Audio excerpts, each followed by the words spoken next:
je vais pas être strict. Elle dit, là, je suis trop strict. On dit, je suis trop strict. Mais ce n'est pas l'histoire des stricts. C'est la parole de Dieu. Le salut est personnel. Dieu t'a fait la grâce de recevoir la parole, de recevoir ton esprit, de recevoir ton salut. Qu'est-ce que prouve que ce n'est pas par toi que ta famille sera sauvée? Mais que toi, tu baisses les bras, tu rebrousses chemin. Mais vous tous, vous serez perdus.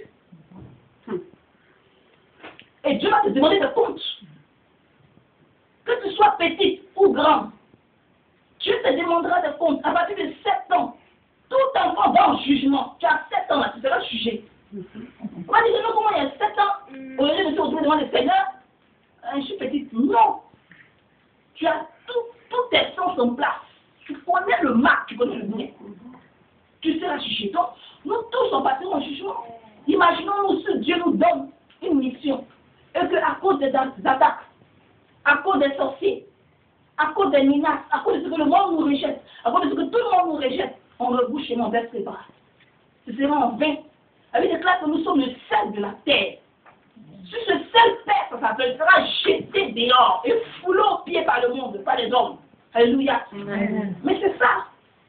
Si on ne fait pas ce que Dieu veut, si on est sans saveur, on n'évangélise pas, on ne prie pas, on ne traite pas, on ne fait pas ce que, on ne manifeste pas les dons, on est là comme ça, on prie selon notre béni, pour que notre vie soit épanouie. On sera foulé aux pieds, le monde va nous fouler comme ça, parce qu'on n'aura rien aussi. Parce que Dieu ne fera rien, c'est que Dieu pourrait faire peut-être dans 1 an, peut-être dans 10 ans. Tu auras perdu du temps, alors que si on avait servi le Seigneur comme il se fallait, il allait déclencher les choses. Quand les gens étaient dans la maison de Dieu, il faut 3 mois, il faut 1 an. Mais ça, il prie. Je me demande, mais la personne ne convertit pas. Peut-être que là, il y a 10 ans, mais la personne, la personne se donne. C'est ça. On sera foulé aux pieds. La Bible nous dit que Jésus a dit, il n'est pas venu. Il dit, je ne suis pas venu pour emmener la paix pour le monde. Je suis venu pour emmener l'épée. L'épée, c'est quoi? C'est la parole de Dieu. Entre la belle-fille et la belle-mère. Entre le fils et le père. La mère et la fille. C'est normal qu'il y ait l'épée. C'est normal que le monde nous rejette. C'est normal qu'il nous menace. C'est normal qu'il veut nous tuer. C'est normal. Parce que nous avons l'épée. Amen. Nous avons l'épée. L'épée de la vérité. L'épée qui les dévoile, qui les met à nu. Amen. Ils ne veulent pas être mis à nu. Et nous avons cette connaissance de qui ils sont. Nous avons la connaissance que le diable existe. Les démons existent. Nous savons ces choses. Et le diable n'est pas content.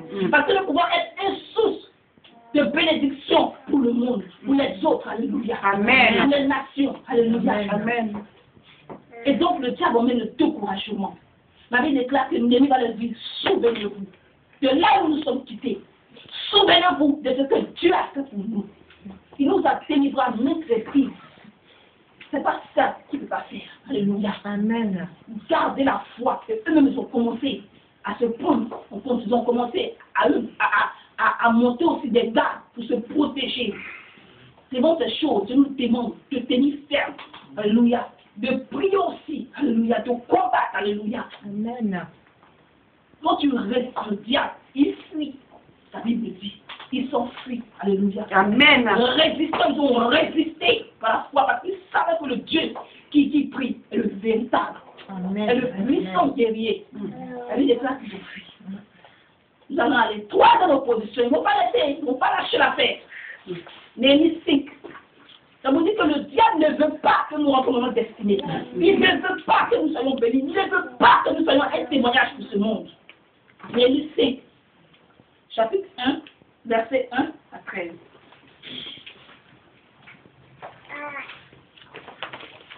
Je lis la parole de Dieu.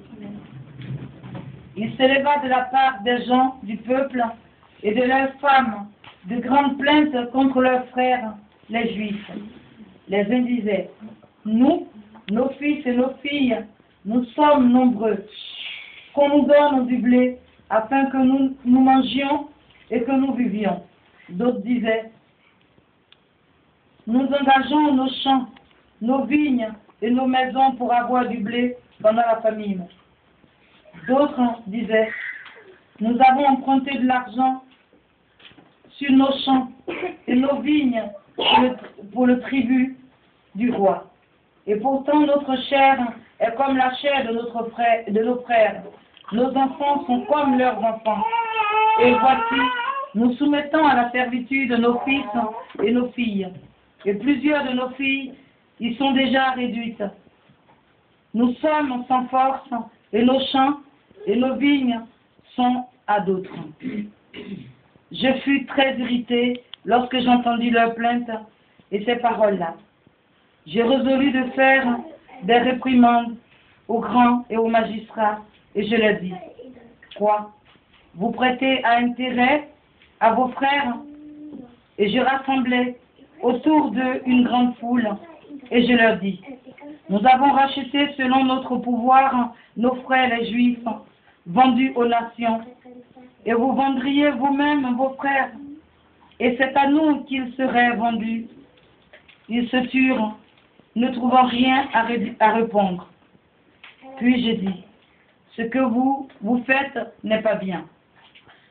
Ne devriez-vous pas marcher dans la crainte de notre Dieu pour n'être pas insultés par les nations qui sont nos ennemis? Moi aussi et mes frères et mes serviteurs, nous leur avons prêté de l'argent et du blé. Abandonnons ce qu'ils nous doivent. Rendez-leur donc aujourd'hui leurs champs, leurs vignes, leurs oliviers et leurs maisons, et le centième de l'argent, du blé, du mou et de l'huile que vous avez exigé d'eux comme intérêt. Ils répondirent, nous les rendrons et nous ne leur demanderons rien. Nous ferons ce que tu dis. Alors, j'appelai les sacrificateurs devant lesquels je les fis jurer de tenir parole. Et je secouai mon manteau en disant que Dieu secoue de la même manière hors de sa maison et de ses biens tout homme qui n'aura point tenu parole, et qu'ainsi cet homme soit secoué et laissé à vide. Toute l'assemblée dit Amen. On célébra l'Éternel et le peuple tint parole. Alléluia.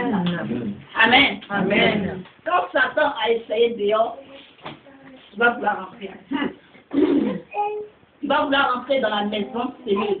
Ce qui s'est passé, ce n'est pas être ennemi, c'est entre le peuple eux-mêmes. C'est-à-dire que les chefs qui avaient quelque chose, parce que quand il y a eu la captivité, il y a eu la destruction de Jérusalem, Jérusalem est restée dans la misère. Une misère atroce, alléluia. Et donc ceux qui avaient un peu, pour que leurs frères mangent, ils prêtent. Et quand ils prêtent, ils mettent des intérêts dessus d'abord. Et les champs qu'ils ont, les maisons qu'ils ont, ils disent, bon, si tu veux de l'argent, tu me donnes, je confisque tes maisons, je confisque tes vignes, tes champs, tout ça. Et après, ils ne retrouvent plus rien. Ils sont obligés d'être esclaves. Mon propre frère. Les enfants deviennent esclaves. Les fils deviennent esclaves. Les filles deviennent esclaves. Eux, ils sont esclaves de leur propre frère. Pourtant, vous savez qu'on est en esclavage, on est en captivité. Il n'y a plus rien. Jésus en avait partagé. Donc, ils sont allés sur plein sur Néhémie. Ils disent, ah, Néhémie, nous, on n'est pas contents. Parce que ça ne va pas continuer comme ça. Voici, on est esclaves de notre propre pays, esclaves de notre propre métier. La vie déclare que l'ennemi va s'irriter. Il va dire, mais quoi? Vous savez qu'on est esclaves. On a connu l'esclavage. Comment Israël, tu peux oppresser ton propre frère pour du blé, mais pour payer les impôts au roi, c'est ce qu'on appelle le tribut. Tu vas prêter. Et quand on te prête, on prend tes maisons, on prend tes champs, on prend tes vignes, tes enfants sont esclaves. Alléluia. C'est comme ça aujourd'hui dans la maison de Dieu. Quand Satan essaie dehors et qu'il n'arrive pas, il vient mettre la discorde parmi nous. Alléluia. Amen. Quand ton frère n'a rien, la Bible nous demande de partager. Si tu peux donner à manger à ton frère, donne-lui. Si tu trouves que ton frère n'a pas de vêtements à la mode, donc que toi tu en as, tu peux lui donner. Alléluia. Amen. Mais tu ne pas regarder ton frère comme une honte. Parce qu'il ne s'habille pas comme tu veux. Parce que le thé n'est pas ceci. Parce qu'il ne travaille pas. Parce qu'il n'a pas de maison. Parce qu'elle n'a pas de mari. Elle n'a pas de femme. Parce qu'elle n'a pas d'enfant. C'est ces choses que Satan envoie dans la maison de Dieu pour amener l'hypocrisie, les jugements, les rancunes, les disputes. Et qu'est-ce qu'on devient? On devient des sorciers pour nos frères. On devient des oppresseurs pour nos frères. Ces gens étaient des oppresseurs pour les pauvres d'Israël. Et Satan met ces choses. Aujourd'hui, on retrouve toutes ces choses. Pourquoi il y a les divisions? Pourquoi il y a la maison? Pourquoi il y a les palabres? Il y a les trucs? Pourquoi il y a tout ça dans la maison de Dieu? C'est parce que Satan, c'est Satan qui les emmène. Il emmène la discorde parce que la Bible nous dit qu'un royaume divisé ne peut pas subsister. Si nous sommes divisés, mais la route est largement ouverte pour qu'ils viennent se manifester. Alléluia. Mais quand nous sommes soudés, quand tu vois que ton frère n'a pas, je vous rends un témoignage. J'étais dans une communauté. J'étais intercesseuse. J'étais étudiante, je ne travaillais pas. Et vraiment, c'était dur. J'avais faim. Oh là là, quand je me rappelle cette époque. Alléluia. Amen. J'avais faim pendant un moment, je n'avais même pas mangé. C'était dur. Alléluia. Amen. Et un soeur qui s'emmène à la maison, je lui dis, ah, ça, Blandine. Je dis, Amen. Elle dit, mais je t'ai vu en fond. Tu avais faim.